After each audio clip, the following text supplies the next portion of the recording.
David Proulx est avec nous. David, bonjour. Bonjour, Benoît. Alors, premier chapitre de cet nouvel évangile, la prophétie de David. Oui, effectivement. Donc, hier on discutait ensemble du hack qu'il y a eu de Hugging Face par OpenAI, puis je t'ai parlé d'un document qui avait été publié il y a 2 ans, qui s'appelait AI 2027. Et ça se voulait le genre de prophétie, de scénario, de qu'est-ce qui pourrait arriver. Puis, ils avaient tout transformé ça dans une belle trame narrative avec tout ce qui implique le sociopolitique, la Chine avec Taïwan, les États-Unis. Puis, tu m'as demandé de t'expliquer ça, donc je vais t'expliquer ça aujourd'hui. C'est important de dire que ce document-là a été écrit par un chercheur en gouvernance chez OpenAI. Donc, c'est pas un romancier chez lui là, qui a écrit ça.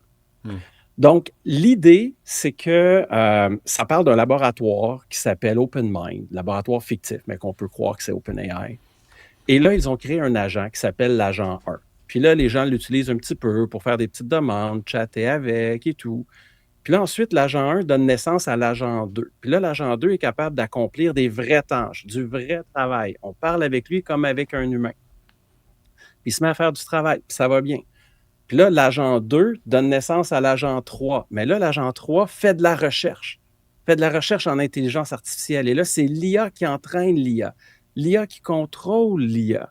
Et là, ça l'emmène. Et là, l'IA s'invente un langage que les humains ne sont pas capables de comprendre. Donc, ils ne sont pas capables de suivre qu'est-ce qui se passe. Puis là, l'agent 3 donne naissance à l'agent 4, mais il savait que son rôle, l'agent 3, serait de surveiller l'agent 4. Mais comment Donc, il donne naissance?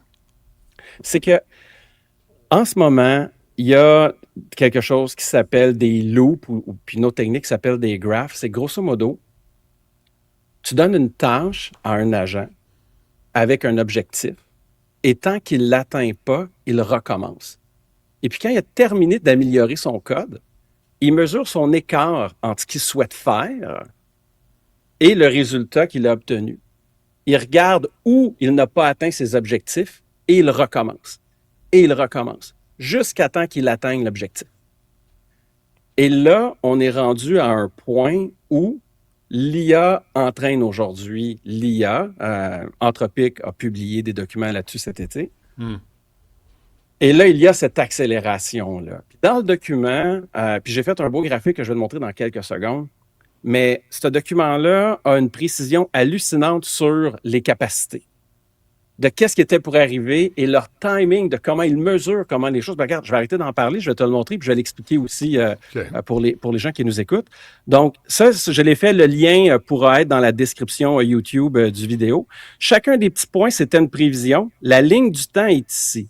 Donc, ce qu'il faut comprendre, c'est qu'on est en retard sur rien. Tout ce qui avait été prévu a été accompli à ce jour. Puis là, on voit la suite des prédictions. J'ai fait un beau petit tableau, puis il y en a 130 quelques.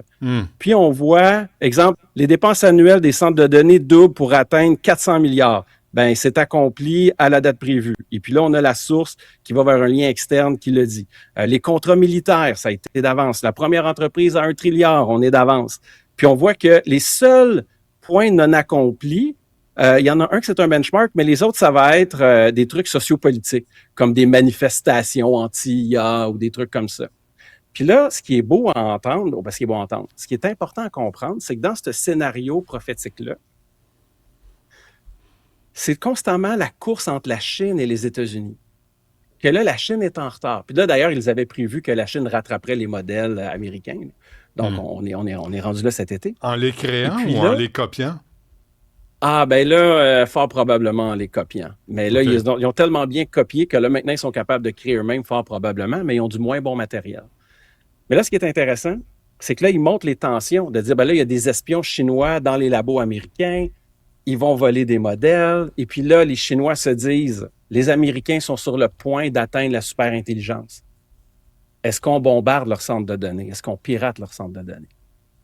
Puis là, c'est des tensions qui pourraient arriver. Là. D'ailleurs, petite plug pour mon podcast sur Cube, y a-tu pensé, qui est lancé vendredi. J'ai quelqu'un des Forces armées canadiennes qui est venu parler de cybersécurité et justement comment les installations civiles, vu qu'ils font de la computation pour le militaire, peuvent devenir des cibles militaires. Puis on l'a vu qu'en l'Iran, il y a quelques mois, a bombardé des centres de données Amazon dans un pays limitrophe. Donc, Mais bombarder avec des missiles, là. oui, oui, oui. Pas hacker, pas une attaque virtuelle. Non, non, une bombe, tu casses tout, puis les ordinateurs arrêtent de rouler. Physiquement, OK. Oui, oui, oui, parce que c'est toute cette tension-là, puis ce document-là, donc la précision qu'il a, euh, en fait, c'était peurant, puis les gens pourront aller le voir, là, parce que c'est comme si ces gens-là, ils venaient du futur, puis qu'ils avaient prévu tout ce qui était pour arriver. Hmm. Puis là, tu as l'aspect géopolitique, parce que la Chine n'arrêtera jamais, les États-Unis n'arrêteront jamais. Donc, ils sont eux-mêmes soumis à leur soif de pouvoir. Puis, Mais c'est une c'est ça. course vers quoi?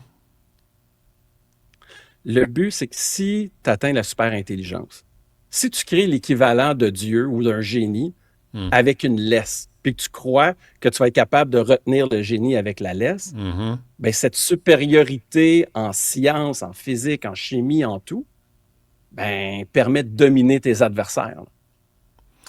Mais tout le monde est prêt à frotter la lampe pour avoir le génie, là. Fait que le combat est pas terminé. Ben, c'est tous ceux qui disent qu'il faut arrêter, il faut réglementer, il faut arrêter l'IA, il faut arrêter le développement de l'IA. Mais qui va accepter de faire ça?